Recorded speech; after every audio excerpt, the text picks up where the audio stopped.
Welcome to another Study Skills webinar, and today we're going to be talking about writing. We're going to be talking about writing, which is probably, arguably, from my personal experience and what I've observed with others, kind of the aspect of academic life that everyone finds the most difficult, at the same time as finding most fulfilling when you actually get through it. We've already begun to talk about writing. We've already begun to talk about the importance of reading and how you can access the kind of material you need, how you can read it in Adobe, how you can make notes, how you can export it in Word, how you can get projects conceptualized in mind maps, how you can get outlines started in mind maps, how you can use EndNote to help with your citations. But we're going to be talking a bit about the other aspects of writing that sometimes people don't talk about, because writing is primarily an emotional, not just a cognitive activity. So let's start the show. Writing is what academics do. The type of writing that a physical scientist does is different from the type of writing that a historian or a social scientist does, which is different from what a linguist does. So every discipline has their own, their particular format. The length of articles differ. Some are very deeply invested still in monographs, like anthropologists, while others there are very few monographs in some other disciplines. But I want to talk about writing, and I want to be talking about the emotional aspects of writing.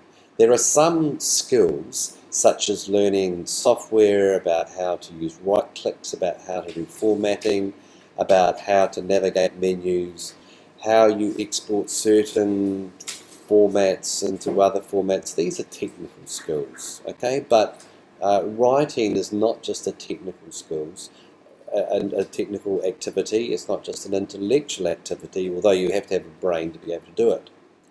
Writing, for most of us, is difficult because it is an emotional skill, because it tests our confidence. There are some people who perhaps don't read as much as they should, perhaps aren't as theoretically sophisticated as they might be, but they've got confidence in buckloads. And sometimes confidence will push you over the line.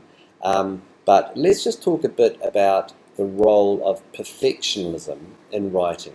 And now I am personally a bit of an imperfectionist, and I have to surround myself with a team of people who are able to compensate my inability to deal with details. And I'll talk a bit about editors and how we should be finding money to pay for them.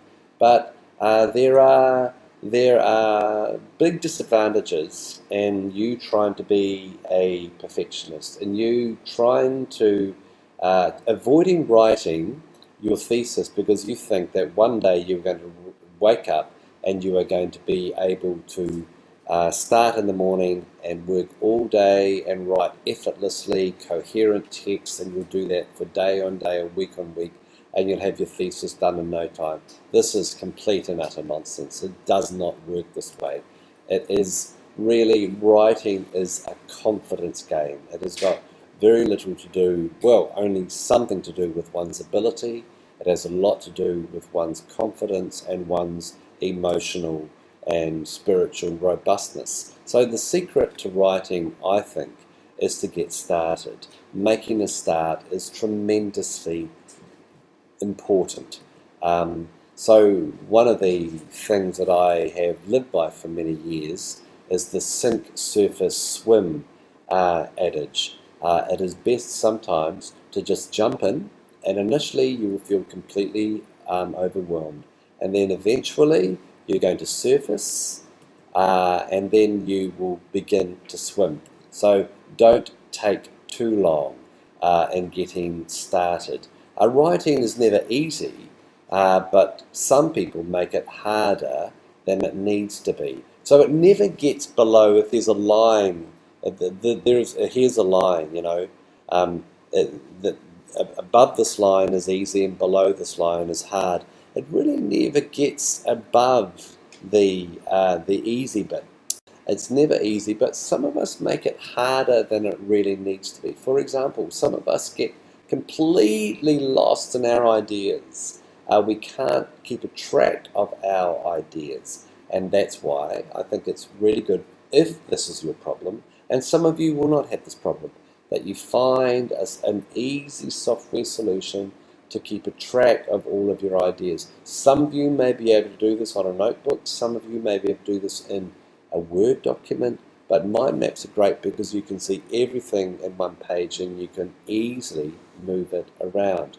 Remember what I've advocated in terms of using a filing system, using columns in your file manager so that you can see what files were added, what files have been modified, and if you're writing, what files have been created. So you keep a track of what you have been doing. This is perhaps an exercise in stating the obvious, but sometimes the obvious needs to be stated. And again, if we are using an indexing program, we can easily, sometimes within a second, find that phrase that we found so evocative, so helpful. If we don't use that, if I've got an analog library, it's going to take me minutes, sometimes hours, to find the right book and then to find the right phrase. If we use an indexing software, which indexes our repository of electronic books, this is going to be made a lot easier.